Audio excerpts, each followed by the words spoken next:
بسم اللہ الرحمن الرحیم۔ السلام علیکم ورحمۃ اللہ وبرکاتہ۔ حضرت ام رومان رضی اللہ تعالی عنہا کا قبول اسلام۔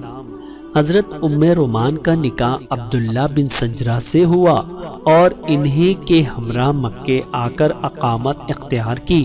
عبداللہ حضرت ابوبکر کے حلیف بن گئے تھے۔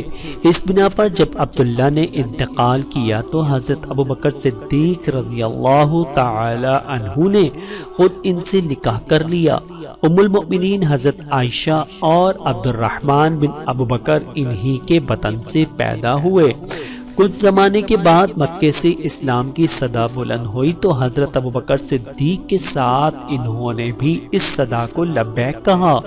ہجرت کے وقت ابوبکر تنہا حضور صلی اللہ علیہ وآلہ وسلم کی معیت میں مدینے کو روانہ ہو گئے تھے، لیکن ان کا خاندان مکے ہی میں مقیم تھا۔ مدینہ پہنچے تو وہاں سے حضرت زید بن حارثہ اور ابو رافع مستورات کو لانے کے لیے بھیجے گئے۔ ام رومان بھی انہی کے ہمراہ مدینے میں آئیں۔ ایک مرتبہ حضرت ابوبکر اصحاب صفہ میں سے 3 صحابہ کو اپنے گھر لائے تھے۔ حضور صلی اللہ علیہ وآلہ وسلم کے پاس گئے تو واپسی میں دیر ہو گئی۔ گھر آئے تو ام رومان نے کہا کہ مہمانوں کو چھوڑ کر کہاں بیٹھ رہے ہیں؟ بولے تم نے کھانا نہیں کھلایا۔ جواب ملا کھانا بھیجا تھا لیکن ان لوگوں نے انکار کیا۔ غرض کھانا کھلایا گیا اور اس قدر برکت ہوئی کہ نہایت افراد کے ساتھ بچ رہا تھا۔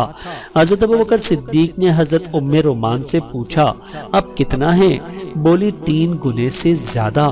چنانچہ سب اٹھو اور آ کر حضور صلی اللہ علیہ وآلہ وسلم کی خدمت میں بھیج دیا گیا۔ حضرت ام رومان نے 9 ہجری یا اس کے بعد انتقال کیا۔ حضور صلی اللہ علیہ وآلہ وسلم خود قبر میں اترے اور ان کے لیے مغفرت کی دعا کی۔